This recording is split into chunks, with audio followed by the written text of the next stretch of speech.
Scratch से create किए गए हैं, जिनको खुद क्रिएट किया गया है, जिनकी प्रोग्रामिंग लैंग्वेज, प्रोग्रामिंग बात करूं या जिनकी एल्गोरिथम्स की बात करूं, वो सब स्टार्टिंग से खुद से क्रिएट की गई है स्क्रैच से। ऐसे ब्लॉकचेन को हम बोलते हैं लेयर 1 ब्लॉकचेन। ठीक है, लेयर 2 ब्लॉकचेन क्या है? लेयर 2 ब्लॉकचेन का मतलब है कि जो ब्लॉकचेन थे, इन्हीं ब्लॉकचेन को यूज करते हुए इनमें हमने थोड़ा सा टेक्नोलॉजी का इनोवेशन किया, हमने इनके कोड को थोड़ा सा अपग्रेड किया और एक नए ब्लॉकचेन के नाम के साथ में उसको इंट्रोड्यूस कर दिया। फॉर एग्जांपल, जैसे इथेरियम ब्लॉकचेन लेयर 1 में आता है, बाइनेंस ब्लॉकचेन आया था, तो बाइनेंस ने क्या किया था कि इथेरियम 1 ब्लॉकचेन को कॉपी करके, क्लोन करके उसके कोड, क्योंकि ये जो ब्लॉकचेन होते हैं लेयर 1, ये पब्लिकली कोड ओपन होते हैं इनके, ये ओपन सोर्स बोला जाता है। ओपन सोर्स का मतलब होता है कि इनके कोड पब्लिकली एक्सेसिबल होते हैं। कोई भी आज इथेरियम का जो ब्लॉकचेन का जो कोड है, वो सोर्स कोड है, वो आप अपने सिस्टम पे आप कॉपी कर सकते हो और उसमें आप जो भी चेंजेस चाहो आप कर सकते हो, अगर आपको टेक्निकल नॉलेज रखते हो तो जितने भी जो लेयर 2 के ब्लॉकचेन थे, जैसे बाइनेंस स्मार्ट चेन है, पॉलीगन है, इन्होंने क्या किया था कि इथेरियम ब्लॉकचेन को इन्होंने क्लोन लिया था, उसमें कुछ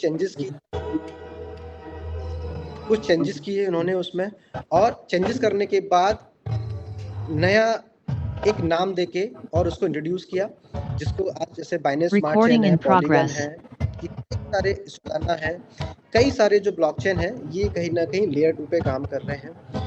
और लेयर 2 और लेयर 1 में सिंपल सा डिफरेंस है। लेयर 1 जो स्क्रैच से ब्लॉकचेन क्रिएट कर रहे हैं, लेयर 2 ब्लॉकचेन जो कहीं ना कहीं लेयर 1 ब्लॉकचेन को कॉपी करके उनमें कुछ चेंजेस किए गए हैं और देन उनको लाइव किया गया है, वो लेयर 2 ब्लॉकचेन में आते हैं। सर शायद वो स्क्रीन गायब हो गया है। ओके, अपूर्व एक बार चेक करो क्या इशू है।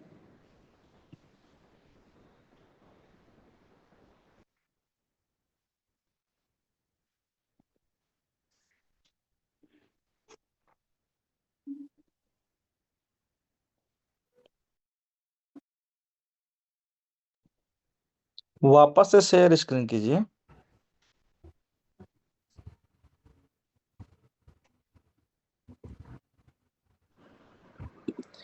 ये सपोर्ट आपकी स्क्रीन विजुअल है। ठीक है, तो ये हमने आज समझा लेयर 1 लेयर 2 ब्लॉकचेन के बारे में।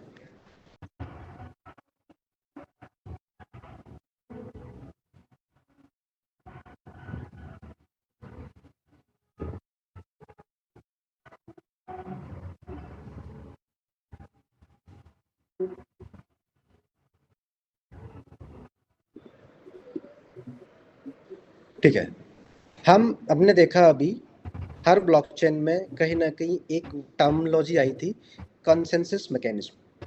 तो ये कंसेंसस मैकेनिज्म होता क्या है, हम एक बेसिक से समझते हैं इसको। ये मैं आप लोगों को क्यों समझा रहा हूँ, क्योंकि इंस्ट्रूमेंट ब्लॉकचेन में हमने क्या नया लेके आए हैं, हमने क्यों इसको फ्यूचर 4.0 ब्लॉकचेन जनरेशन 4.0 का नाम दे रहे हैं। तो इस चीज़ को समझने के लिए मैं आपको थोड़ा सा ब्रीफ करना चाह रहा हूँ कि ये टर्मिनोलॉजी अगर आप समझ पाओगे तो आप रिलेट कर पाओगे कि जो इंस्ट्रूमेंट ब्लॉकचेन में हम कितना एडवांस टेक्नोलॉजी यूज़ कर रहे हैं, हमने क्या हमारा इनोवेटिव हमने यूज़ किया है इसमें। क्योंकि अगर हमने इतने टाइम से ब्लॉकचेन पे काम कर रहे हैं और मार्केट में हम अगर कोई नई चीज़ लेके आ रहे हैं, तो उसमें एक तो टेक्नोलॉजी एडवांसमेंट होना चाहिए, उसकी यूएसपी होनी चाहिए, या मार्केट में जितने भी ब्लॉकचेन है उनसे हमारे इंस्ट्रूमेंट ब्लॉकचेन में डिफरेंट क्या है। तो इस चीज़ को समझने के लिए मैं थोड़ा सा बेसिक आपको समझा रहा हूँ। तो कंसेंसस मैकेनिज्म बेसिकली क्या होता है कि आपने देखा होगा, मैं एक छोटा सा एग्जांपल लेता हूँ, बैंक का एक एग्जांपल लेता हूँ। बैंक जितनी भी चलती हैं, बैंक में जो भी ट्रांजेक्शन्स होते हैं, आप किसी को रुपया भेजते हो या आप यूएस डॉलर भेजते हो, जो भी अमाउंट आप भेजते हो अलग अलग बैंक में, तो क्या होता है ना कि आपने जो ट्रांजेक्शन्स किया, आपने पैसा एक यूजर को भेजा, वेरीफाई करने के लिए बैंक की एक सेंट्रलाइज टीम होती है जो उन ट्रांजेक्शन्स को वेरीफाई करती है। ठीक है, लेकिन ब्लॉकचेन इंडस्ट्री में कोई सेंट्रलाइज टीम नहीं होती है। तो ब्लॉकचेन इंडस्ट्री में कौन होते हैं? ब्लॉकचेन इंडस्ट्री में उस नेटवर्क से जुड़े हुए लोग होते हैं, नोड होते हैं। ठीक है, जो ब्लॉकचेन पे होने वाले ट्रांजेक्शंस को क्या करते हैं, वेरीफाई करते हैं, वैलिडेट करते हैं। ठीक है, तो ये वैलिडेशन की जो प्रोसेस होती है उसको हम बोलते हैं कंसेंसस मैकेनिज्म। कि वैलिडेशन की प्रोसेस अलग अलग तरीके से होती है। जैसे कितने टाइप के मैकेनिज्म होते हैं, तो मैं बात करूंगा आज की डेट में अभी तक 3 टाइप के मैकेनिज्म मार्केट में आए हैं ब्लॉकचेन की हिस्ट्री में। पहला था प्रूफ ऑफ वर्क, सेकंड है प्रूफ ऑफ स्टेक, थर्ड है डेलीकेटेड प्रूफ ऑफ स्टेक। ठीक है, तो प्रूफ ऑफ वर्क क्या बेसिकली क्या है कि आपने देखा होगा जब पहला ब्लॉकचेन आया था बिटकॉइन, तो बिटकॉइन की जो मैकेनिज्म था वो प्रूफ ऑफ वर्क पे काम करता है। Proof of work proof of work में क्या होता है कि प्रूफ ऑफ वर्क में अगर आपको वैलिडेट करना है तो कोई भी उसमें पार्ट ले सकता है। बस आपको करना क्या होता है कि आपको जो Recording in hardware mining progress. Setup होता है वो माइनिंग सेटअप लगाने के बाद क्या होता है कि उसमें कुछ एल्गोरिथम सेट होती थी, जो जितने भी ट्रांजैक्शन है नेटवर्क पे वो ट्रांजैक्शंस उसमें आते हैं। उसमें कुछ एल्गोरिथम्स मैथमेटिकल एल्गोरिथम होती हैं, कैलकुलेशन होती हैं, उनको सॉल्व करती हैं वो एल्गोरिथम्स, और उस ट्रांजैक्शंस को वेरीफाई किया जाता है। और जब भी वो ट्रांजैक्शंस को वेरीफाई करते हैं तो कहीं ना कहीं उसके बदले में हमको एक रिवॉर्ड मिलता है।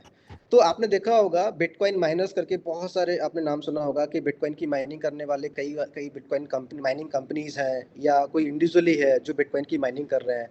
तो उसके लिए उनको कहीं ना कहीं आपने देखा होगा, जैसे छत्तीसगढ़ में जो हमारा सेटअप लगा हुआ है, तो उसमें क्या था कि हार्डवेयर सेटअप करना पड़ता था आपको, और उसमें बिटकॉइन ब्लॉकचेन की Recording कॉन्फ़िगरेशन को stopped. सेट करके आप बिटकॉइन के ट्रांजैक्शंस को माइन कर सकते थे।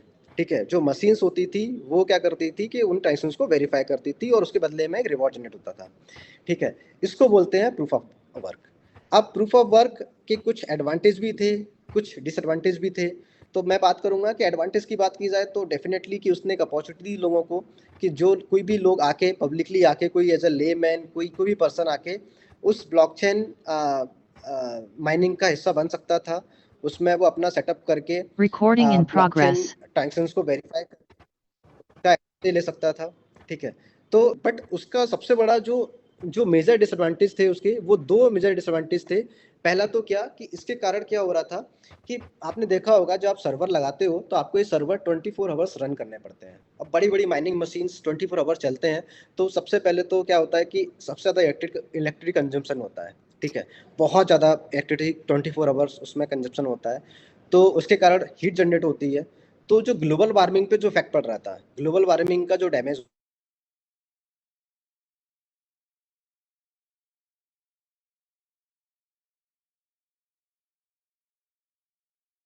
पे लाया जाए, स्केल किया जाए, हर कोई वर्ल्ड में हर कोई यूजर इसको यूज करे, उसके लिए अगर ये जो लॉस था ये बहुत बड़ा लॉस था, क्योंकि हम हमारी ग्लोबल वार्मिंग को खतरा नहीं कर सकते हैं।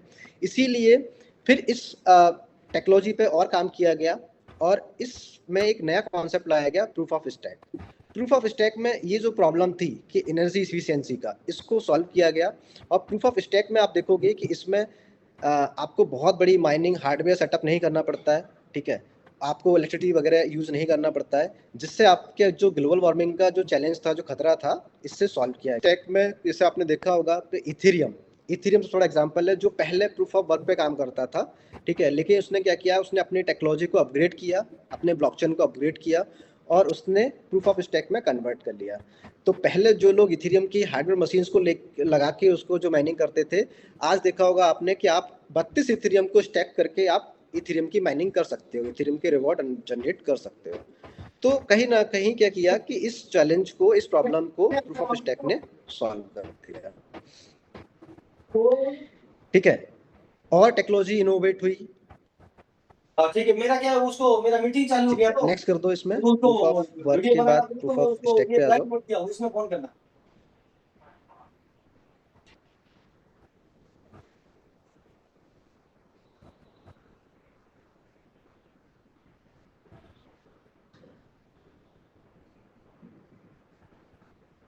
ठीक है, तो प्रूफ ऑफ जो स्टैक था, तो बेसिकली इसमें जैसे मैंने आपको बताया कि इसमें लोग सिर्फ उस कॉइन को स्टैक करके और अर्निंग कर सकते हैं। इथेरियम 2.0 इसका एग्जांपल है।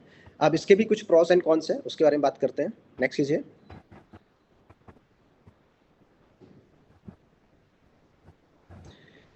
प्रूफ ऑफ स्टैक में अगर हम प्रॉस की बात करें, एडवांटेज की बात करें, तो एनर्जी इफिशिएंट हो गया, कॉस्ट इफेक्टिव हो गया, ट्रांजैक्शंस बहुत जल्दी वेरीफाई होने लगे। जैसे आपने देखा होगा इथेरियम 1.0 में जब ट्रांजैक्शंस वेरीफाई होते थे तो उसका जो समय लगता था और अभी जो समय लगता है इथेरियम 2.0 में, उसमें बहुत बड़ा डिफरेंस आया है। पहले जो टाइम लगता था वो ज़्यादा था, अभी टाइम काफ़ी कम हो गया है। तो कहीं ना कहीं ट्रांजैक्शंस का जो अप्रूवल टाइम है बहुत फास्ट हो गया है। ठीक है, लॉन्ग टर्म इंसेंटिव्स प्लान हुए इसमें प्रूफ ऑफ स्टैक में कि अगर आप 32 इथेरियम स्टैक कर देते हो तो आप लॉन्ग टर्म लाइफ टाइम तक आप इथेरियम के माइनिंग का जो रिवॉर्ड है वो अर्न कर सकते हो। तो लॉन्ग टाइम इंसेंटिव्स मिलते हैं इसमें आपको। अब हम बात करते हैं कॉन्स की, क्योंकि हर जब किसी भी चीज़ के एडवांटेज होते हैं तो उसे कुछ ना कुछ कॉन्स भी होते हैं। तो हम डिसएडवांटेज की बात करते हैं। नेक्स्ट,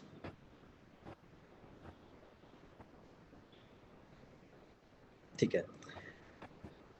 डिसएडवांटेज की बात करेंगे तो क्या होता है कि फाइनेंशियल इनइक्वलिटी का मतलब क्या हुआ कि सपोज करो जिनके पास बहुत बड़ा, ऐसा इथेरियम में आपको 32 इथेरियम होने चाहिए तभी आप इथेरियम की माइनिंग के रिवॉर्ड आप ले सकते हो, ठीक है। लेकिन ऐसे यूजर का क्या, जिनके पास बहुत बड़ा पैसा नहीं है, जिनके पास, वो लोग कैसे इथेरियम में पार्ट लें, वो लोग कैसे इथेरियम के रिवॉर्ड को अर्न करें। तो कहीं ना कहीं क्या हो रहा है, जो फाइनेंशियली स्ट्रांग थे, जिनके पास बड़ा पैसा है, वो तो इथेरियम की माइनिंग कर पा रहे हैं, वो तो प्रूफ ऑफ स्टेक में पार्ट लेके उसको उसका एडवांटेज ले पा रहे हैं। बट ऐसे यूजर जिनके पास इतना बड़ा फाइनेंस नहीं है, जो फाइनेंशियली स्ट्रांग नहीं है, उनके लिए प्रूफ ऑफ स्टेक में अपॉर्चुनिटी बहुत कम थी। तो इसीलिए इसमें हम बोल सकते हैं कि फाइनेंशियल इनइक्वलिटी थी, कि मतलब लोगों को बराबर अधिकार नहीं दिया जा रहा था, ठीक है। कॉम्प्लेक्सिटी इम्प्लीमेंटेशन मतलब क्या होता है कि इसमें थोड़ा सा जो नोड सेटअप करना पड़ता है, बहुत उसमें टेक्निकल नॉलेज की थोड़ा रिक्वायरमेंट होती है, उसको सेटअप करने में थोड़ा सा टेक्निकल नॉलेज चाहिए आपको, तो वो थोड़ा कॉम्प्लेक्स है। ये मैं इसका डिसएडवांटेज तो नहीं बोलूँगा, बट हाँ ये बोलूँगा ये थोड़ा सा एक प्रोसेस है जो आपको कहीं ना कहीं करनी पड़ती है, उसके लिए आपको थोड़ा टेक्निकल नॉलेज होना चाहिए, ठीक है। लिक्विडिटी इश्यू आता है, क्योंकि आपके पास अगर इतना बड़ा अमाउंट नहीं है तो आप कहीं ना कहीं चैलेंज आता है उसको ऑपरेट करने में। तो ये कुछ डिसएडवांटेज हैं जो कहीं ना कहीं टेक्नोलॉजी एडवांसमेंट के साथ इसको भी दूर किए गए, इस प्रॉब्लम्स को दूर किया गया और एक नया कॉन्सेप्ट लाया गया मार्केट में, delegate proof of stack. Next कीजिए।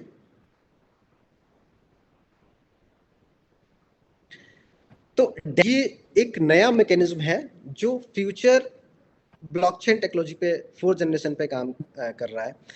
बेसिकली इसमें क्या होता है कि इसमें वैलिडेटर के साथ में एक और टर्म्स इनोवेट किया गया, डेलीगेट्स का, ठीक है। जैसे क्या होता है कि अगर आपके पास 32 इथेरियम नहीं है माइन करने के लिए, तो आप कोई बात नहीं, आपके पास सिर्फ नोड सेटअप की नॉलेज है, आपके पास सिर्फ टेक्निकल नॉलेज है, आपके पास पैसा नहीं है, तो भी आप इस मैकेनिज्म में पार्ट लेके आप अर्निंग कर सकते हो। आप अपनी कम्युनिटी या आप मल्टीपल अपने फ्रेंड सर्कल को जोड़ के, या आप जो भी डेलीगेट्स आपके पास आपके नेटवर्क में लोग हैं, आप उनको जोड़ के उन डेलीगेट से पैसा इन्वॉल्व करवा के, पैसे को स्टैक करवा के भी आप इस ब्लॉकचेन पे आप माइनिंग कर सकते हो, जो blockchain delegate proof of stake पे काम करते हैं, ठीक है। तो हम मिस्टरमिंट की बात कर रहे हैं, तो मिस्टरमिंट ब्लॉकचेन में आप देखोगे, मैं आपको आगे बताऊंगा कि इसमें आप एज ए डेलीगेट बन के भी काम कर सकते हो। अगर आपको बहुत ज़्यादा टेक्निकल नॉलेज नहीं है, बट आप फिर भी मिस्टरमिंट ब्लॉकचेन के माइनिंग रिवॉर्ड का हिस्सा का एडवांटेज लेना चाहते हो, उसका पार्ट बनना चाहते हो, तो भी आप एक छोटे अमाउंट को भी स्टैक करके आप उस प्रोग्राम का हिस्सा बन सकते हो। वो कैसे होगा आगे बताएंगे। जो फाइनेंशियल इनइक्वलिटी वाला जो डिसएडवांटेज था, वो कहीं ना कहीं डेलीगेट प्रूफ ऑफ स्टैक में रिमूव किया गया, और इसीलिए ये एक एडवांस टेक्नोलॉजी है। और हमने जो मिस्टरमिंट ब्लॉकचेन ने जो टेक्नोलॉजी चुनी है, जो मैकेनिज्म चुना है, वो डेलीगेट प्रूफ ऑफ स्टेक को चुना है, कि हम चाहते हैं कि हम इसमें फाइनेंशियल इक्वलिटी लाएं, कि इसमें as a layman, as a user, कोई भी यूजर जिसको टेक्निकल नॉलेज नहीं भी है, अगर वो भी इस ब्लॉकचेन का पार्ट बन के उसका एडवांटेज ले सकता है, लेना चाहता है, या उस अपना फ्यूचर सिक्योर करना चाहता है, तो वो इस ब्लॉकचेन में पार्ट लेके वो एडवांटेज ले सकता है। समझिए जो मैं नेक्स्ट, 3 साल तक जो मेहनत है वो मीटिंग अभी चले, ये में रहना पड़ेगा। आज ही मैंने अनाउंसमेंट, समझो, तो उन्होंने अप्लाई ऑलरेडी, ठीक है। अच्छा, एक छोटा सा एग्जांपल समझते हैं डेलीगेट प्रूफ ऑफ स्टेक का। पार्लियामेंट, एक रियल वर्ड से इसको रिलेट करते हैं थोड़ा सा, जैसे आप समझ पाओ एज अ लेमैन। पार्लियामेंट इसका सबसे अच्छा एग्जांपल है। आपने देखा होगा पार्लियामेंट में क्या होता है, बहुत सारे एमपीज रहते हैं, ठीक है। एमपीज क्या होता है, पहले उनको इलेक्शन में खड़े होने के लिए वो पहले अपना नॉमिनेशन में आते हैं, ठीक है। हर एमपीज को जो यूजर है, जो जनता है, जो जिसके पास ज्यादा वोटिंग होती है, वो इलेक्ट किया जाता है उस एमपी में, और जो पार्लियामेंट में सिलेक्ट होता है। तो कहीं ना कहीं क्या हो रहा है कि जो यूजर हैं वो डेलीगेट्स हो गए, ठीक है, और जो एमपीज हैं वो वैलिडेटर हो गए। जिन वैलिडेटर के पास, जिन एमपीज के पास ज्यादा वोटिंग होती है, वो पार्लियामेंट के पार्ट बनते हैं। तो ये पार्लियामेंट का एग्जांपल एक बहुत अच्छा एग्जांपल है जो डेलीगेट प्रूफ ऑफ स्टेक को रिप्रेजेंट करता है। इसके कई सारे फीचर्स हैं कि इसमें ट्रांजैक्शंस को और फास्ट किया गया है। प्रूफ ऑफ स्टेक में जो ट्रांजैक्शंस का जो वेरिफिकेशन टाइम था वो और फास्ट किया गया है इसमें उसमें क्या होता है कि प्रूफ ऑफ स्टेक में कोई वैलिडेटर बन सकता है जिसके पास अगर बड़ा 32 इथेरियम का फंड है, या जो भी अलग ब्लॉकचेन की जो भी मिनिमम स्टैकिंग रिक्वायरमेंट होती है, अगर आपके पास फंड है तो आप उसमें वेलिडेटर बन सकते हो, उसमें कोई क्राइटेरिया नहीं है। लेकिन यहाँ पे वेलिडेटर बनने के लिए आपको आपके डेलीगेट्स, आपकी वोटिंग की रिक्वायरमेंट होती है। एनर्जी को और ज़्यादा लो किया गया, ठीक है, जो भी एनर्जी कंजप्शन हो रहा था प्रूफ ऑफ वर्क में, प्रूफ ऑफ स्टैक में, उसको और ज़्यादा एफिशिएंट बनाया गया डेलीगेट प्रूफ ऑफ स्टैक में। तो ये एडवांटेज है इस टेक्नोलॉजी के, इस मैकेनिज्म के। नेक्स्ट,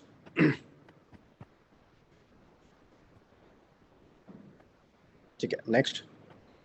मैं यहाँ पे थोड़ा सा ब्रेक करना चाहूँगा थोड़ा सा, और मैं फीडबैक लेना चाहूँगा कि अभी तक जितना भी मैंने आप लोगों को एक्सप्लेन किया, जितना भी समझाया, या मेरी जो वॉइस है या मेरी जो स्पीड है, ये ठीक है, मैं इसी स्पीड से काम करूं या अपनी स्पीड को थोड़ा स्लो करूं? एक बार मैं फीडबैक जानना चाहूँगा कम्युनिटी की साइड से, या जितने भी लोग यहाँ पे जुड़े हुए हैं, आप लोग अपने फीडबैक शेयर करो कि जिस स्पीड से मैं चल रहा हूँ, जिस वॉइस के साथ मैं बता रहा हूँ, क्या ये सभी लोगों को समझ में आ रहा है? Yes sir. क्लियर आ रहा है बिल्कुल जी, बिल्कुल क्लियर है क्लियर आ सर। रहा है? मेरी जो प्रेजेंटेशन की जो स्पीड है, मतलब वो क्लियर है, समझ में आ रहा है? ऐसा तो नहीं कि फास्ट है? नो सर, एकदम क्लियर है। पूरा फीडबैक मतलब लोगों से भी आ चुका है, मैसेज कर रहे हैं लोग, परफेक्ट चल रहा है। ठीक है,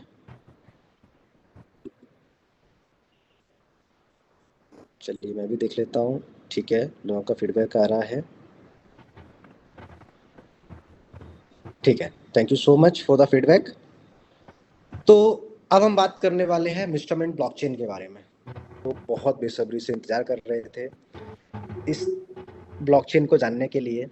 तो ब्लॉकचेन के बारे में हम आज बात करते हैं। इंस्ट्रूमेंट ब्लॉकचेन एक ऐसा ब्लॉकचेन है जो delegate proof of stack technology पे काम करेगा, ठीक है।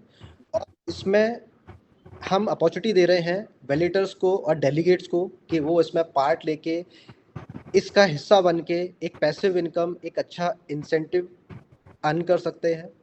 और इस टेक्नोलॉजी का एक और यूएसपी है कि इसमें हमने ब्लॉकचेन एज सर्विस को ऐड किया है। ब्लॉकचेन एज सर्विस एक नया वर्ड है। बेसिकली इसका मतलब होता है कि आप ब्लॉकचेन को मार्केट में एक इजी एक्सेस देना चाहते हैं।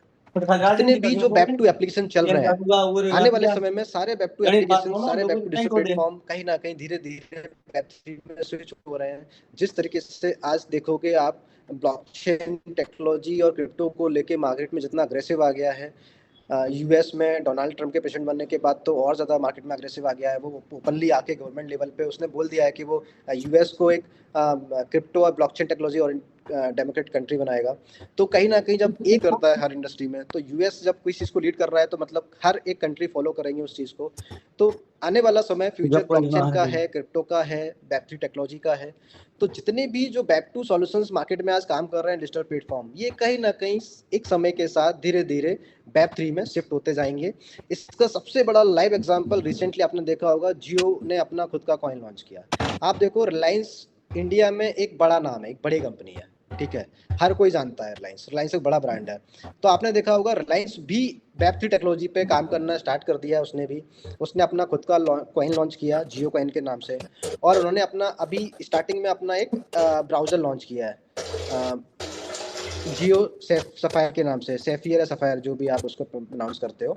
तो ब्राउजर को लॉन्च किया है। आप जो ब्राउजर को एक्सेस करते हो तो आपको कुछ कॉइन मिलते हैं। हालांकि ये कॉइन की लिस्टिंग वगैरह भी कहीं भी नहीं है, जस्ट एक लॉन्च किया, और पॉलीगन ब्लॉकचेन के साथ मिलकर उन्होंने इसको लॉन्च किया।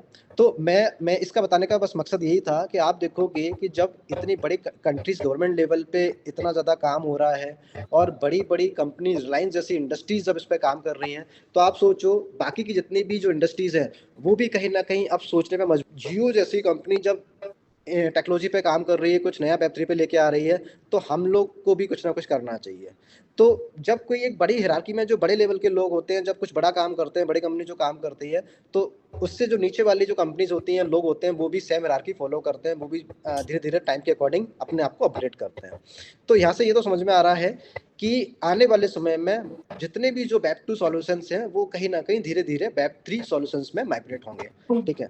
अब वेब3 में माइग्रेट होने के लिए क्या होता है कि आपको कहीं ना कहीं एक बहुत कॉम्प्लेक्सिटी लेवल पे टेक्निकल नॉलेज की होना बहुत ज़्यादा रिक्वायरमेंट होती है, क्योंकि ब्लॉकचेन को बनाना, ब्लॉकचेन का नोड सेटअप करना, किसी भी एग्जिस्टिंग ब्लॉकचेन पे डिप्लॉयमेंट करना, उस टेक्नोलॉजी को बनाना, अपने सिस्टम को माइग्रेट करना, ये एक बहुत कॉम्प्लेक्स प्रोसेस है, एक लंबी प्रोसेस है और टेक्निकली बहुत ज़्यादा रिक्वायरमेंट होती है, टाइम टेकिंग भी होता है।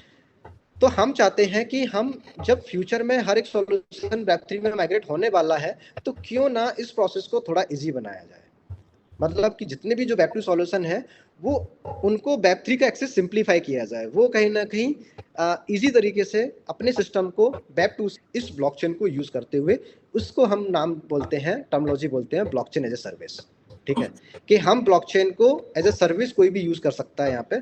तो इसीलिए यहाँ इस ब्लॉकचेन की यूएसपी है, क्योंकि आपने देखा होगा कि मार्केट में कई टाइप के कॉइन है, जैसे बिटकॉइन आया था, वो तो मदर कॉइन था, कुछ मीम कॉइन आए थे, फिर मार्केट में यूटिलिटी टोकन आए, कॉइन आए। तो आपने देखा होगा मिस्टर मिंट जो टोकन है वो अभी यूटिलिटी टोकन है। ठीक है, कि इसका पर्पस ये है, एजेंडा ये है कि रियल वर्ल्ड में जो यूज केस है वहाँ पे इसको यूज किया जाए, वहाँ पे एज अ पेमेंट गेटवे के तौर पे इस टोकन को यूज किया जाए। ठीक है, सेम ब्लॉकचेन भी काम करता है। पहले जो ब्लॉकचेन आया था, ठीक है, उसने बिटकॉइन को इंट्रोड्यूस किया, वो उस पर आप कोई भी यूटिलिटी नहीं थी। ठीक है, इथेरियम आया, उसने डेवलपर्स के लिए प्रोग्राम बनाया, वहाँ पे डेवलपर्स जाके अपने टोकन कॉइन बना सकते हैं। अभी जो समय आया है वो आया है यूटिलिटी ब्लॉकचेन का। तो मिस्टरमेंट जो ब्लॉकचेन है ना, वो कहीं ना कहीं क्या है, यूटिलिटी ब्लॉकचेन है।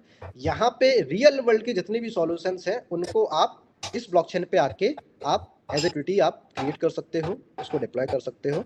तो मैं बोलूँगा कि मिस्टरमेंट ब्लॉकचेन क्या है, एक यूटिलिटी ब्लॉकचेन है। ठीक है, तो ये तो हमने समझ लिया कि मिस्टरमेंट ब्लॉकचेन क्या है। इसके हम कुछ फीचर्स की बात करते हैं।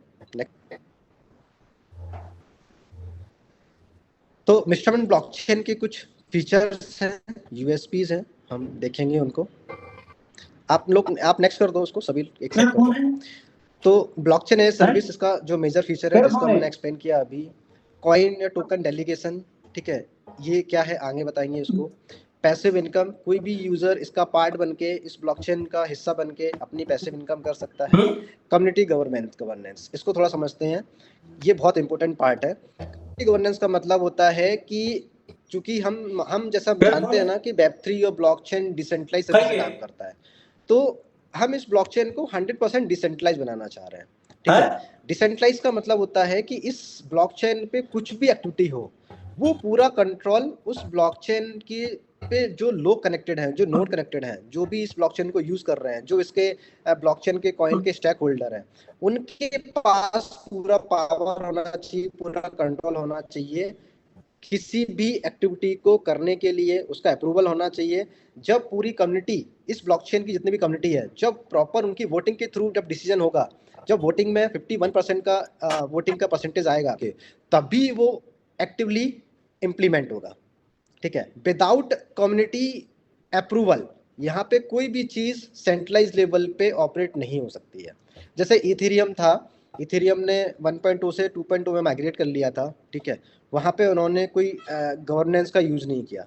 लेकिन अगर आप देखोगे मिस्टरमेंट ब्लॉकचेन में, जो ब्लॉकचेन में इसमें अगर कोई भी अपग्रेडेशन होना है आगे चल के फ्यूचर करके, या कोई भी ऐसा नया चेंजेस होना है, तो उसका पहले अप्रूवल लिया जाएगा। और वो अप्रूवल कौन देगा, जो मिस्टरमेंट ब्लॉकचेन की कम्युनिटी है वो वोट करेगी, उनके वोटिंग के माध्यम से डिसाइड होगा। अगर वो वोटिंग का माध्यम 51% जाएगा, तभी उसको अप्रूव किया जाएगा और देन उसको इम्प्लीमेंट किया जाएगा। अदरवाइज मिस्टरमेंट ब्लॉकचेन में सेंट्रलाइज तरीके से कोई भी एक्टिविटी परफॉर्म नहीं होगी। तो इसको बोलते हैं कम्युनिटी गवर्नेंस, की जो पूरा कंट्रोल होता है वो कम्युनिटी के पास है, इसीलिए इसको बोला जाता है 100% डिसेंट्रलाइजेशन। तो मिस्टरमेंट ब्लॉकचेन को 100% डिसेंट्रलाइज तरीके से डिजाइन किया जा रहा है।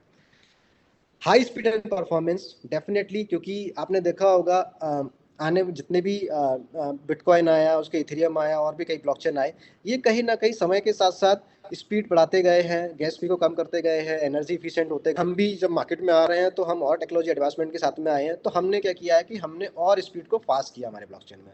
अब इसमें जो TPS होता है, ट्रांजैक्शंस पर स्पीड, इसको और फास्ट बनाया गया है यहाँ पे, और एनर्जी इफिशिएंट होगा ये, गैस फी और सबसे कम, मतलब मिनिमाइज से मिनिमाइज होगा। इसमें आप बात करोगे मिस्टरमेंट ब्लॉकचेन में जितने भी अभी तक के ब्लॉकचेन है, पॉलीगन, सोलाना, एप्टोस, व्हाटएवर, जितने भी ब्लॉकचेन आप जानते हैं जो मार्केट में आज काम कर रहे हैं, उन सब में जो गैस फी लग रही है मिस्टरमेंट ब्लॉकचेन में उनसे भी कम गैस फी होगी, अप्लाई होगी। तो हमने उस चीज़ को भी ध्यान में रखते हुए उसका परफॉर्मेंस को इसमें इम्प्रूव किया है। तो ये कुछ मेजर फीचर्स हैं जो इंस्ट्रूमेंट ब्लॉकचेन में है। नेक्स्ट,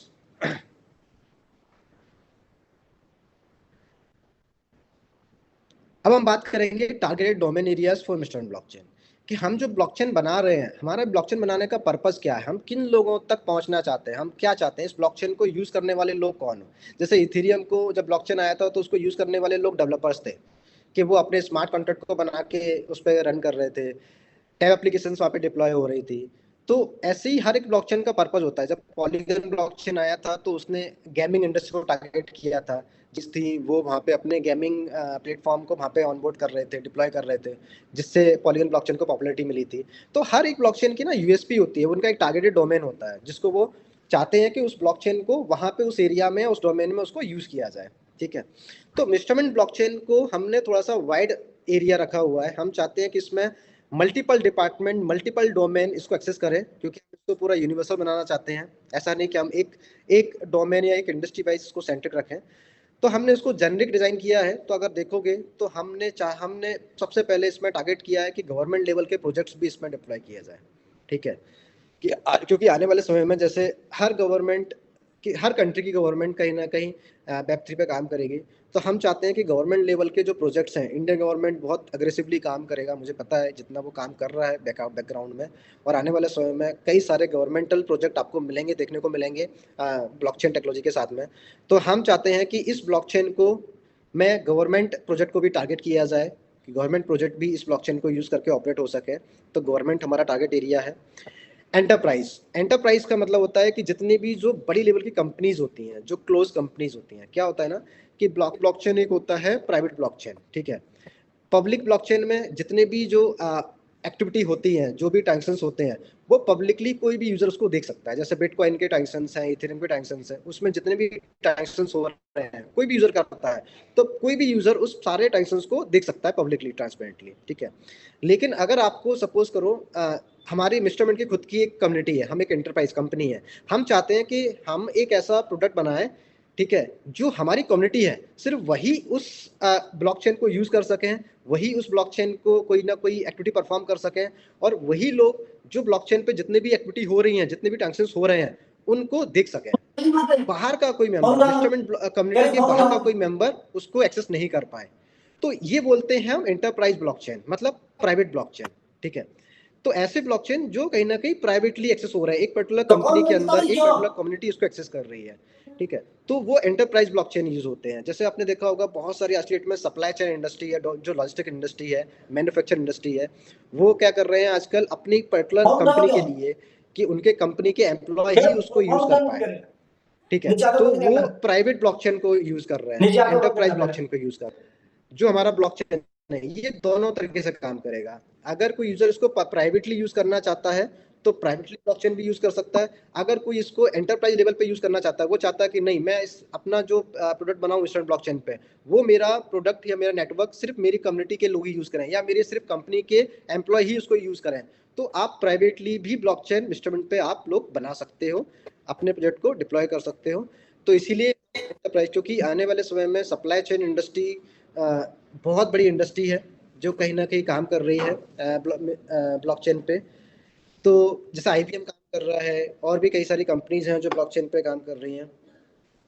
ठीक है, तो ये कंपनीज आने वाले समय में कहीं ना कहीं ब्लॉकचेन को यूज करेंगे। आप देखोगे कई सारी एंटरप्राइज कंपनी हैं हर एक कंट्री में, तो जितनी भी बड़ी कंपनीज हैं, तो हम चाहते हैं कि ये सारी कंपनीज मिस्टर मिंट ब्लॉकचेन को यूज करें, क्योंकि उनके जो वॉल्यूम होता है, ट्रांजेक्शन वॉल्यूम होता है, वो हाई होता है, और कई सारे उनका जो नेटवर्क रहता है बहुत स्ट्रॉन्ग रहता है। तो हम चाहते हैं कि वो सारे प्रोजेक्ट मिस्टर मिंट ब्लॉकचेन पे ऑनबोर्ड हो, इसलिए हमने एंटरप्राइज लेवल कंपनीज को भी इसमें टारगेट डोमेन को। थर्ड, डेवलपर्स के लिए, क्योंकि बिना डेवलपर्स के आप बना सकते हो, तो अगर आपको सिस्टम को स्ट्रॉन्ग बनाना है तो आपको normal user, normal developer, normal programmer को भी आपको एक्सेस देना होगा कि वो लोग भी अपना इस ब्लॉकचेन में योगदान दे पाए। जैसे आपने देखा होगा आजकल हर ब्लॉकचेन के हैकाथन प्रोग्राम चलते हैं, जैसे सोलाना के चलते हैं, पॉलीगन के चलते हैं, अलग अलग ब्लॉकचेन के चलते हैं। तो उसमें क्या होता है कि वो लोग क्या करते हैं, एक हैकाथन प्रोग्राम डिजाइन करते हैं, और उसमें जो डेवलपर्स होते हैं उनको बोलते हैं कि आपको एक चैलेंज देते हैं, एक प्रॉब्लम देते हैं कि आपको इस प्रॉब्लम को सॉल्व करना है, या आपको एक नया रिसर्च के लिए पार्ट देते हैं कि अगर कोई इसका प्रॉब्लम का सॉल्यूशन लेके आता है तो इसको एक पर्टिकुलर इनाम, एक प्राइज मनी दिया जाता है। उससे क्या होता है ना कि जितने भी जो प्रोग्रामर्स होते हैं उनमें जो क्रिएटिव प्रोग्रामर्स हैं वो नए नए आइडियाज लेके आते हैं, उस प्रॉब्लम को, चैलेंजेस को दूर करते हैं, सॉल्व करते हैं, ठीक है। तो उससे ब्लॉकचेन को भी फायदा होता है कि उनको एक वाइड एक्सपीरियंस मिल रहा है, उनको जो वो खुद नहीं सोच पा रहे हैं वो प्रोग्रामर्स उनको सॉल्व करके दे रहे हैं। प्लस प्रोग्रामर्स को फायदा क्या होता है कि वो लोगों को एक प्राइस पूल मिलता है, उनको एक प्लेटफॉर्म मिलता है, रिकॉग्नाइज किए जाते हैं वर्ल्ड लेवल पे कि देखो मैंने इस हैकाथन में पार्ट लिया था और मुझे प्राइस पूल मिला, तो उनके करियर में एक अपॉर्चुनिटी मिलती है। तो दोनों लोगों का फायदा होता है इन प्रोग्राम से। तो हमने इसमें डेवलपर्स कम्युनिटी को भी हम टारगेट करेंगे। नेक्स्ट, वैलिडेटर्स को हम लोग टारगेट कर रहे हैं। वैलिडेटर्स मतलब कि हम चाहेंगे कि वैलिडेट करने के लिए, मिस्टरमेंट ब्लॉकचेन को चलाने के लिए, इसके ट्रांजेक्शंस को वेरीफाई करने के लिए जो वैलिडेटर्स हैं, जो इसको जो नोड सेटअप करके इसको वेरीफाई करेंगे, तो हम उन वैलिडेटर्स को भी टारगेट कर रहे हैं इसमें कि वैलिडेटर्स आएंगे पूरे वर्ल्ड वाइड से, वो लोग इनके ट्रांजेक्शंस को नोड सेटअप करके और ट्रांजेक्शंस को वेरीफाई करेंगे और इसके जो रिवॉर्ड का जो एडवांटेज है वो उसको यूज करेंगे उसको, ठीक है। नेक्स्ट, हमने न्यूज़ एंड एंटरटेनमेंट इंडस्ट्री को टारगेट इसमें रखा हुआ है, ठीक है। आपने देखा होगा कि जितने भी जो न्यूज़ प्लेटफॉर्म है, टाइम्स स्क्वायर से, टाइम्स मीडिया स्क्वायर से लेके और जितने भी जो बड़ी बड़ी न्यूज़ एजेंसीज हैं, आने वाले समय में ये सारा डेटा कहीं ना कहीं डिसेंट्रलाइज होने वाला है। इनके जो असेट्स होते हैं वो डिसेंट्रलाइज होने वाले हैं। एंटरटेनमेंट के अंदर जितने भी सोशल मीडिया प्लेटफॉर्म्स होते हैं, जैसे आज फेसबुक है, इंस्टाग्राम है, ये सेंट्रलाइज तरीके से ऑपरेट हो रहे हैं। लेकिन आप देखोगे समय के साथ साथ धीरे धीरे ये जो सोशल मीडिया प्लेटफॉर्म्स हैं ये भी डिसेंट्रलाइज होंगे, ठीक है। हो रहे हैं, कई सारे मार्केट में लॉन्च भी हो चुके हैं, अभी इतना पॉपुलैरिटी नहीं मिली है उनको, लेकिन आने वाले समय में जब वो पॉपुलर हो जाएंगे तो हर कोई जानेंगे। साथ फेसबुक को जानते हैं हम, ऐसे ही उन प्लेटफॉर्म्स को भी जानेंगे। तो वो जो सोशल प्लेटफॉर्म्स हैं वो भी कहीं ना कहीं ब्लॉकचेन पे डेवलप हो रहे हैं, डिसेंट्रलाइज तरीके से हो रहे हैं, उनको भी ब्लॉकचेन की रिक्वायरमेंट है, ठीक है। पूरा अगर अपना खुद के प्रोडक्ट का एग्जांपल है, स्टेप मिनट में हम सोशल फीड लेके आने वाले हैं, तो सोशल फीड जो बनेगा ये पूरा क्या है, पूरा डिसेंट्रलाइज तरीके से बन रहा है, इसमें पूरा डेटा स्टोर हो रहा है, ये ब्लॉकचेन पे स्टोर होगा। तो ये भी कहीं ना कहीं हम लोग इसमें अपना खुद का ब्लॉकचेन यूज करने वाले हैं।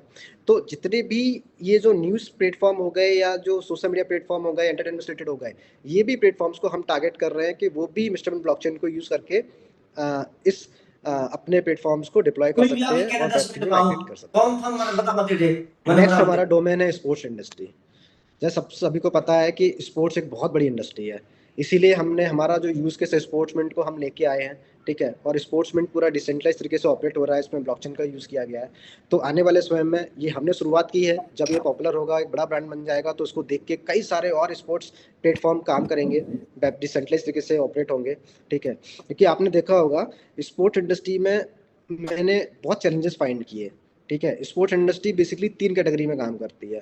पहला फैंटेसी, दूसरा बैटिंग और तीसरा जो लाइव डेटा होता है, जो स्ट्रीमिंग डेटा होता है, लाइव जो क्रिकेट खेला जाता है उसका जो लाइव स्कोर होता है उसको कहीं ना कहीं वेबसाइट पे दिखाया जाता है। जैसे आप क्रिक बज देखते हो, आप क्रिक इन्फो देखते हो, और जो अपडेट करते हैं। तो ये भी एक बहुत बड़ी इंडस्ट्री है जो कहीं ना कहीं लाइव डेटा को आपको दिखाती है, ठीक है। तो ये जो 3 कैटेगरी हैं, ये कहीं ना कहीं आप देखोगे तीनों कैटेगरी में डेटा का सबसे बड़ा यूज केस है। जो लाइव डेटा फैच होता है, अब लाइव डेटा आता कहाँ से है, आपने देखा होगा कि जब लाइव मैच चल रहा है तो वहाँ पे क्या होता है ना, ऑपरेटर्स बैठे होते हैं जो डेटा एंट्री करते हैं, जो कहीं ना कहीं लाइव स्कोर को अपडेट करते हैं। वो एक क्लाउड सर्वर पे स्टोर होता है और क्लाउड सर्वर से फिर वो इन प्लेटफॉर्म को डिस्ट्रीब्यूट किया जाता है, वो डेटा को जो आप देखते हो। आपने देखा होगा कि अलग अलग प्लेटफॉर्म पे आपको स्कोर का जो टाइमिंग है वो अलग अलग देखने को मिलता है। किसी प्लेटफॉर्म पे आपको स्कोर थोड़ा पहले दिख जाता है, किसी प्लेटफॉर्म पे आपको स्कोर थोड़ा टाइम बाद दिखता है, किसी प्लेटफॉर्म पे आपको और टाइम बाद दिखता है। तो ये डिफरेंस क्यों आता है? ये डिफरेंस इसलिए आता है क्योंकि ये लोग क्या करते हैं, जो भी डेटा वहाँ पे स्टोर कर रहे हैं वो अलग अलग क्लाउड सर्वर यूज कर रहे हैं, ठीक है। क्लाउड सर्वर से अब सपोज करो कोई इंसान है जो मुंबई में मैच हो रहा है, ऑस्ट्रेलिया में मैच हो रहा है। अब वो ऑस्ट्रेलिया में जो मैच हो रहा है वहां पे वो क्या कर रहा है कि वो डेटा जो ऑपरेटर है जो एंट्री कर रहा है वो अब वहाँ पे जो बैठा सर्वर है, क्लाउड सर्वर, उसमें डेटा स्टोर कर रहा है। अब इंडिया की जो प्लेटफॉर्म है यहाँ पे जो लाइव डेटा आ रहा है, तो अब जब भी डेटा जो एक्सेस होता है, रिक्वेस्ट होता है, जो रिस्पॉन्स टाइम होता है वो डिस्टेंस पे वेरी करता है। जितना ज़्यादा डिस्टेंस होगा रिक्वेस्ट लोकेशन में, तो उसके बेसिस पे जो रिस्पॉन्स टाइम है वो वेरी करेगा। अगर आप बहुत ज़्यादा डिफरेंस है, डिस्टेंस ज़्यादा है, तो जो रिस्पॉन्स टाइम है वो थोड़ा स्लो हो जाता है। तो आपने देखा होगा कोई प्लेटफॉर्म में तो बहुत लाइव फास्ट आ जाता है स्कोर, लेकिन किसी प्लेटफॉर्म में स्लो आता है। तो उसका रीज़न यही होता है कि क्योंकि अलग अलग क्लाउड सर्वर लोकेशन वाइज, अलग अलग रीजन वाइज उनका जो रिस्पॉन्स टाइम है वो कहीं ना कहीं वेरी करता है। और ये बहुत बड़ा प्रॉब्लम है इस इंडस्ट्री का। तो इस इंडस्ट्री का प्रॉब्लम इस ब्लॉकचेन टेक्नोलॉजी के माध्यम से सॉल्व हो सकता है। कैसे हो सकता है? क्योंकि ब्लॉकचेन पे अब देखो, कोई डेटा, कोई भी ऑपरेटर है, अगर उसने डेटा एक बार ब्लॉकचेन पे स्टोर कर दिया, अब ब्लॉकचेन क्योंकि डिस्ट्रीब्यूट टेक्नोलॉजी पे काम करता है, तो इमीडिएटली वो डेटा है ना, वो सारे नोड्स में डिस्ट्रीब्यूट हो गया, और जो नोड्स हैं वो हर कंट्री में हर लोकेशन पे स्टोर एक्सेस किए गए हैं। तो अब जिसको भी डेटा वहां से चाहिए तो उसका जो नियर बाय नोड होता है वहां से उसको रिस्पॉन्स टाइम मिल जाता है। तो जो रिस्पॉन्स टाइम है, मतलब जो लाइव उसको डेटा आ रहा है, वो सारे प्लेटफॉर्म्स पे इक्वली आ जाएगा और फास्ट आ जाएगा। और जो इस इंडस्ट्री की सबसे बड़ा एक गेम चेंजिंग सॉल्यूशन होगा। तो कहीं ना कहीं हमने देखा है कि इस प्रॉब्लम्स को ब्लॉकचेन टेक्नोलॉजी के माध्यम से सॉल्व किया सकता है, और काम कर रहे हैं। ये जो फैंटेसी, अभी हम लोग फैंटेसी जो प्लेटफॉर्म बना रहे हैं, ये प्रॉब्लम को सॉल्व करके हम लोग कहीं ना कहीं डेटा पे भी काम करेंगे। हमारा वो भी टारगेट एरिया है, हम उस पर काफ़ी रिसर्च करते रहते हैं कि हम फाइंड आउट करते हैं कि स्पोर्ट्स इंडस्ट्री में क्या क्या चैलेंजेस हैं, और इस टेक्नोलॉजी के माध्यम से हम उन चैलेंजेस को कैसे दूर कर सकते हैं। तो वो भी कहीं ना कहीं हम लोग रिसर्च करते रहते हैं, फाइंड आउट करते हैं, और उस पर कहीं हम लोग बैकएंड में काम कर रहे हैं।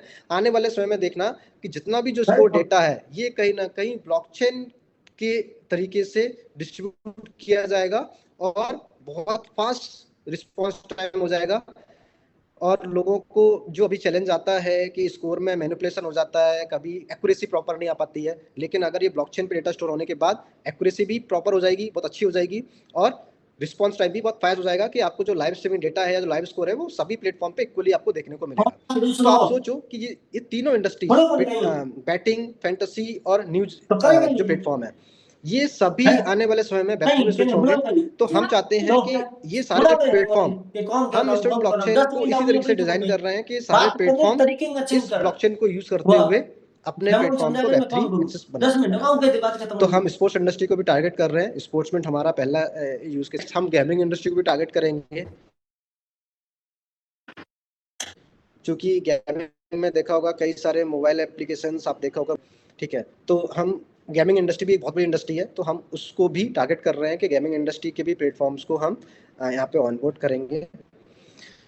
तो ये हमारे हो गए टारगेट डोमेन्स, टारगेट एरिया, जहाँ पे इन एरियाज में मिस्टर ब्लॉकचेन को यूज किया जा सकता है, ठीक है। तो आप वीडियो Next, कॉल please. मैं तो अभी सीधा क्या बताऊं आपको मैं दिखाता हूं, रुको मैं फोटो भेजता हूं, देखो। अब हम बात करेंगे कि मिस्टर ब्लॉकचेन की यूएसपी। मिस्टर ब्लॉकचेन में ऐसा क्या नया है जो बाकी ब्लॉकचेन में नहीं था, या क्या ऐसा नया यूनिकनेस चीज है, क्या नया एडवांटेज है, नया फीचर्स है जो बाकी ब्लॉकचेन में नहीं था। तो मैं बात करूंगा, जैसे अभी मैंने बताया था कि इसमें गैस फी को और ज़्यादा कम किया गया है जो बाकी के जितने भी ब्लॉकचेन है उनके कंपैरिजन में। टीपीएस को और ज़्यादा फास्ट किया गया है। इसमें जो भी ट्रांजैक्शंस पर सेकंड जो होंगे वो और उसकी स्पीड को फास्ट किया गया है।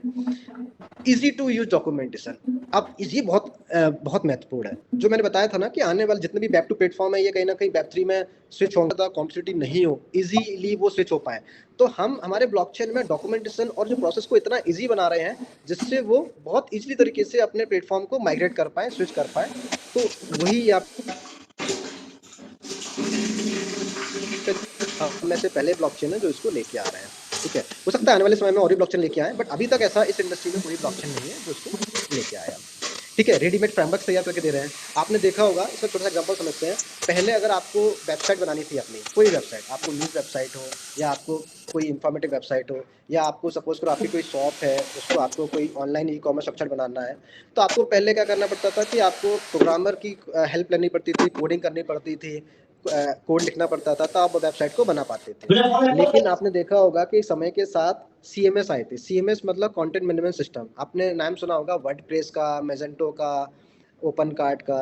ये प्लेटफॉर्म कैसे आए? इन्होंने क्या किया, इन्होंने बोला कि आज नॉन टेक्निकल प्रोग्रामर भी, जिसको प्रोग्रामिंग नॉलेज नहीं है, वो भी अपनी वेबसाइट क्रिएट कर सकता है जस्ट बैकएंड से। वो बैकएंड से क्या कर सकता है कि भाई मुझे हेडर में क्या क्या मेनू रखना है, मुझे कौन सी इमेज दिखाना है, मुझे कौन से प्रोडक्ट दिखाना है, तो वो बैकएंड से उसको एक बैकएंड पैनल मिलता था, और जैसे ही वो एंट्री करता था और वेबसाइट पे वो सारी इन्फॉर्मेशन दिख जाती थी। तो कहीं ना कहीं उसमें जो प्रोग्रामिंग हो रही थी वो ऑटोमेटिकली, जो फ्रेमवर्क बनाया गया था उस फ्रेमवर्क में, रेडीमेड फ्रेमवर्क होता था, उसमें ऑटोमेटिकली जो कंटेंट वो डालता था बैकएंड से, वेबसाइट पे विजिबल होता था। तो कहीं ना कहीं उसमें रेडीमेड फ्रेमवर्क बनाए गए थे, ठीक है, जिससे वेबसाइट को बनाना इजी हो गया था। तो वर्डप्रेस बहुत बड़ा एग्जांपल है इसके लिए। आप देख सकते हो कि वर्डप्रेस पे हमें नॉलेज नहीं भी है, आपको कोडिंग करना नहीं आता है, फिर भी आप वर्डप्रेस पे अपनी वेबसाइट को बना सकते हो, ठीक है। हाँ, उसके कुछ लिमिटेशंस होते हैं, लेकिन कहीं ना कहीं फिर भी आप एक ई कॉमर्स वेबसाइट हो गया, इंफॉर्मेटिव वेबसाइट हो गया, उसको आप क्रिएट कर सकते हो।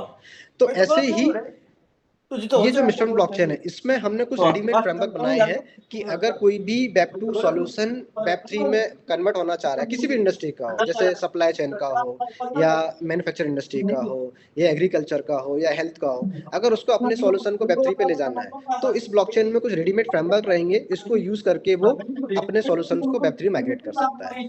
बहुत ज्यादा प्रोग्रामिंग लैंग्वेज की या बहुत ज्यादा जो एक कॉम्प्लेक्सिटी होती है, नोड प्रोसेस होती है, ब्लॉकचेन को सिंक करना पड़ता है, नोड सेटअप करना पड़ता है, वो सारी प्रोसेस आपको नहीं करनी पड़ेगी। यहाँ पे आप रेडी सॉल्यूशंस को कन्वर्ट कर पाओगे वेब 2 से वेब 3 में।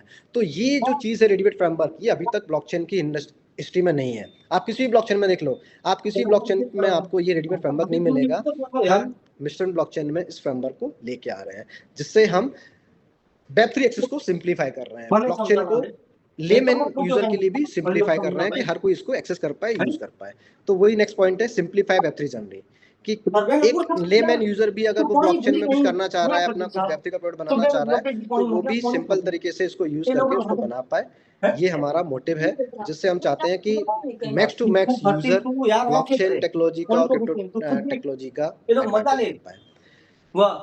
यूटिलिटी ब्लॉकचेन है, जैसे मैंने बताया था, इस ब्लॉकचेन को रियल वर्ल्ड यूज केसेस में यूज किया जाएगा। जितने भी रियल वर्ल्ड में सॉल्यूशन आज की डेट में आप देखोगे ऑनलाइन सॉल्यूशन है, वो सब कहीं ना कहीं यूटिलिटी सॉल्यूशन में आते हैं। तो हम चाह रहे हैं कि वो सारे सॉल्यूशन इस ब्लॉकचेन पे डिप्लॉय किया जाए, इसीलिए इसको हमने यूटिलिटी ब्लॉकचेन का नाम दिया है एआई ड्राइवन।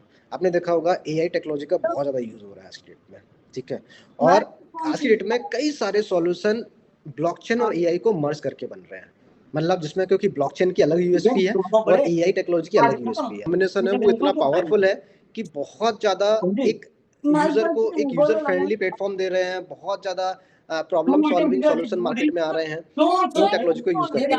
तो हम इस ब्लॉकचेन में एआई ड्राइवन हम फ्रेमवर्क बना रहे हैं, जहां पे लोग अगर इस ब्लॉकचेन को यूज करते हैं तो उनको कुछ एआई टूल्स के भी एडवांटेज मिलेंगे कि वो अपने अगर कोई ऐसा सॉल्यूशन जो बनाना चाह रहा है जिसमें वो ब्लॉकचेन को भी यूज करना चाह रहा है और एआई टेक्नोलॉजी को भी यूज करना चाह रहा है, तो अगर वो मिस्टर ब्लॉकचेन को यूज करके वो अपना प्लेटफॉर्म बना सकता है। तो हमने एआई टेक्नोलॉजी को भी इसमें इन्वॉल्व किया है इस ब्लॉकचेन के अंदर, इसलिए इसको एआई ड्राइवन नाम दिया है। एक्साइटिंग रिवॉर्ड्स, ऑफ कोर्स बहुत सारे एक्साइटिंग रिवॉर्ड मिलने वाले हैं, जो एज ए वैलिडेटर और एज ए डेलीगेट्स जो इस ब्लॉकचेन का पार्ट लेंगे, हिस्सा लेंगे, उनको बहुत सारे काफी एक्साइटिंग रिवॉर्ड्स मिलेंगे। तो ये कुछ यूएसपीज है हमारी ब्लॉकचेन की, जो कुछ यूएसपीज तो आपको देखने को मिल जाएंगी, जैसे गैस फी वगैरह, हाई टीपीएस तो आपको अदर ब्लॉकचेन में देखने को मिल जाएगा, बट हाँ इनको हमने और एफिशिएंट किया है। प्लस इसके अलावा जो और भी जो हमारे फीचर्स हैं, ये कहीं ना कहीं बहुत नए हैं और बहुत यूनिक तरीके से बनाए जा रहे हैं इसको, जो अभी तक की हिस्ट्री में किसी ब्लॉकचेन में नहीं है। तो ये हमारे ब्लॉकचेन की यूएसपीज है। नेक्स्ट करते हैं, झाड़ू पोछा मेहमान आया है, बुलाया हूँ, गुस्सो ये सब जगह को है, ठीक है, गुस्सो सब हम बात कर रहे हैं, तो ये हो जाएगा। हमने कई बार नाम यूज किया है कि भैया डेलीगेट प्रूफ ऑफ स्टैक में वैलिडेटर्स का रोल होता है, सब कर दिया वैलिडेटर का रोल होता है, डेलीगेट्स का रोल होता है। तो ये है क्या, वैलिडेटर क्या है और डेलीगेट्स क्या है? तो वैलिडेटर्स बेसिकली क्या होंगे, अब तू देख ले, वो इस प्रोग्राम का पार्ट लेके इसमें अप्लाई कर सकते हैं, ठीक है। सपोज करो वैलिडेटर्स का मतलब होता है किसी भी ब्लॉकचेन में, उस ब्लॉकचेन में जो भी ट्रांजैक्शंस हो रहे हैं उनको जो वेरीफाई करते हैं, उनको जो वैलिडेट करते हैं, उनको कहते हैं वैलिडेटर्स, ठीक है। और ये वैलिडेटर्स कोई भी बन सकता है, ठीक है, बट वैलिडेटर्स बनने के लिए यहाँ पे कुछ क्राइटेरिया है कि यहाँ पे ऐसा नहीं कोई भी अनलिमिटेड वैलिडेटर्स है, यहाँ पे कुछ लिमिटेशंस रखी गई है। एक लिमिटेशंस मतलब एक लिमिट नंबर ऑफ संख्या है कि उतने ही वैलिडेटर इस ब्लॉकचेन प्रोग्राम का हिस्सा बन सकते हैं, उससे ज्यादा नहीं बन पाएंगे, ठीक है। तो अब वो वैलिडेटर कैसे बन सकते हैं, और जैसे इथेरियम में वैलिडेटर बनने के लिए आपको 32 इथेरियम की रिक्वायरमेंट होती है, आपके पास 32 इथेरियम नहीं है तो आप वैलिडेटर नहीं बन पाओगे। लेकिन हम चाहते हैं कि मिस्टर ब्लॉकचेन में वो भी एक लेमैन भी पास बहुत बड़ा पैसा नहीं है, अगर वो भी वैलिडेटर बनना चाहता है तो वो भी बन सकता है। तो वो कैसे बन पाएगा, हम इसके बारे में बात करते हैं। यहाँ पे क्या होगा कि वैलिडेटर पहले उसको अप्लाई करना होगा, ठीक है, वो अप्लाई करेगा और अप्लाई करने के बाद उसको कहीं ना कहीं डेलीगेट्स के माध्यम से एमएनटी को स्टैक करवाना पड़ेगा। ठीक है, वो जब डेलीगेट्स उसको स्टैक करेंगे तो क्या होगा कि जो हमने एक नंबर रखा हुआ है कि अगर आप एक वैलिडेटर बनना चाहते हो तो आपको मिनिमम एक स्टैकिंग अमाउंट होगा। तो अगर वो खुद के उसके पास खुद नहीं है तो वो अपने डेलीगेट्स को इन्वॉल्व करके उस पूरे स्टैकिंग अमाउंट को स्टैक कर सकता है। और जैसे ही वो लिमिट रीच होगी, जैसे जो भी हमने स्टैक का अमाउंट रखा हुआ है, for example 1 lakh MNT 5 lakh MNT, जैसे ही वो 5 लाख का अमाउंट का रीच होगा तो फिर वो वैलिडेटर का हिस्सा बन जाएगा, वो एज ए वैलिडेटर इस ब्लॉकचेन में जुड़ जाएगा और जो वैलिडेटर के एडवांटेज हैं वो उसको मिलने स्टार्ट हो जाएंगे। तो ये यहाँ पे हो गया वैलिडेटर्स का रोल। नेक्स्ट हम समझते हैं डेलीगेट्स क्या है। डेलीगेट्स वो हैं जिनके पास एक छोटा सा अमाउंट है एमएनटी का, जो एमएनटी स्टैक होल्डर है बेसिकली।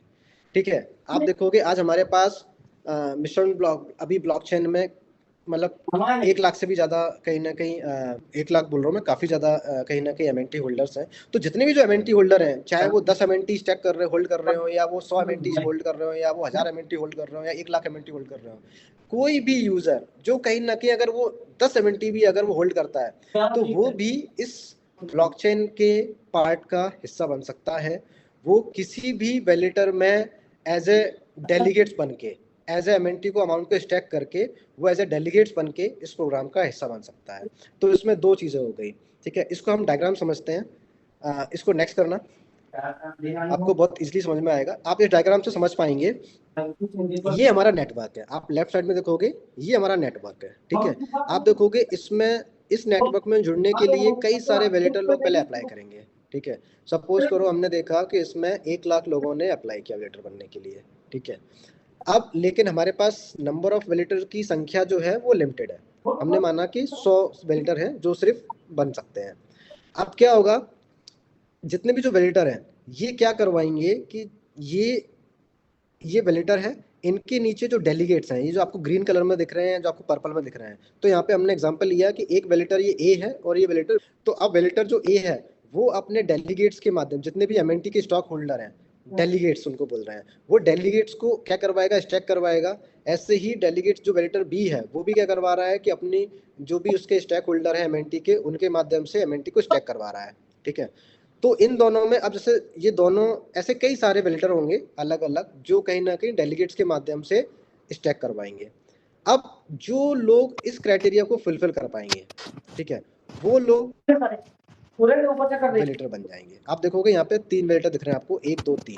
ये वो वैलिडेटर हैं जिनका अमाउंट रैंक करेगा, मतलब रैंकिंग में आएगा। सपोज करो वैलिडेटर 1 है, उसने 5 लाख एमएनटी स्टैक कर पाया। वैलिडेटर 2 है, उसने 6 लाख एमएनटी स्टैक करवा लिया अपनी डेलीगेट्स को मिला के। वैलिडेटर 3 है, उसने 7 लाख एमएनटी स्टैक करवा लिया। वैलिडेटर 4 है, उसने 10 लाख करवा लिया।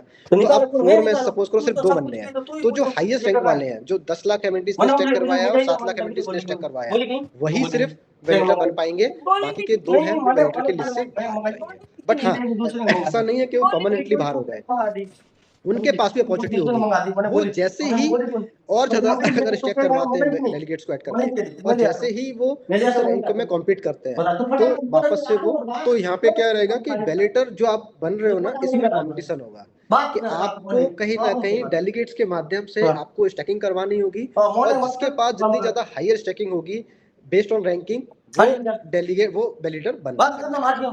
तो ये आपको सिंपली समझ में आ रहा होगा कि इस प्रोग्राम में एज ए वैलिडेटर कैसे पार्ट लेना है और एज ए डेलीगेटर कैसे पार्ट लेना है। तो ये आपको जो व्हाइट कलर में दिख रहे हैं ये वैलिडेटर हैं, ये जो आपको दिख रहे हैं ग्रीन और पर्पल में ये डेलीगेट्स हैं जो कहीं ना कहीं उस वैलिडेटर में पर्टिकुलरली स्टैक कर रहे हैं एज ए डेलीगेट्स बनके। और उनमें से ऐसे ये मल्टीपल होंगे, उनमें से जो टॉप रैंक में लीडर बोर्ड में जो टॉप रैंक में आएंगे, 100 रैंक में आएंगे, वो फाइनल वैलिडेटर बन जाएंगे और टॉप 100 की लिस्ट में शो हो जाएंगे। और जैसे ही वैलिडेटर बनते हैं वैसे ही उनको जो माइनिंग का जो एडवांटेज है, रिवॉर्ड का जो एडवांटेज है वो मिलना स्टार्ट हो जाएगा। ठीक है, तो ये बेसिकली हमने एक्सप्लेन किया है वैलिडेटर और डेलीगेट्स को। आई होप कि आप सभी को क्लियर हुआ होगा।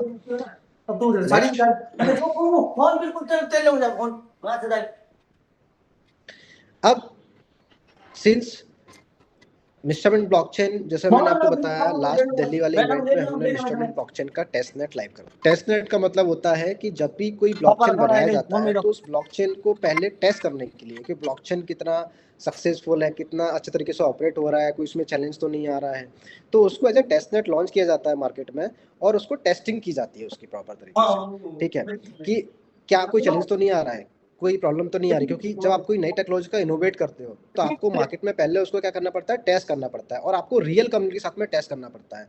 आपको कई मतलब समय तक उसमें नंबर ऑफ लाखों करोड़ों ट्रांजेक्शंस तक आपको देखने पड़ते हैं कि जब लाखों ट्रांजेक्शन करोड़ों ट्रांजेक्शन उसमें सही तरीके से ऑपरेट हो रहे हैं, कोई प्रॉब्लम्स नहीं आ रहा है। अगर कोई प्रॉब्लम्स आती है तो उसको आइडेंटिफाई किया जाता है, उसको सॉल्व किया जाता है। तो ये एक प्रोसेस होती है टेस्टनेट की, तो इसीलिए पहले टेस्टनेट को लॉन्च किया जाता है और उस टेस्टनेट की जो प्रोसेस होती है उसमें जो भी चैलेंजेस आते हैं, जो भी प्रॉब्लम्स आती हैं, उनको आइडेंटिफाई करके उनको सॉल्व किया जाता है। और जब हम 100% मेक श्योर हो जाते हैं कि हाँ अब सारी प्रोसेस जो प्रॉब्लम्स थी उनको आइडेंटिफाई करके सॉल्व कर लिया गया, अब नाउ ये हमारा ब्लॉकचेन ऑपरेट होने के लिए रेडी है, तब उसका मेन नेट लॉन्च किया जाता है। तो अभी हमने क्या किया है, दिल्ली वाली इवेंट में टेस्ट नेट को लॉन्च कर दिया था, ठीक है। अभी इसको टेस्टिंग जारी है, इसको डेली बेसिस पे टेस्ट किया जा रहा है।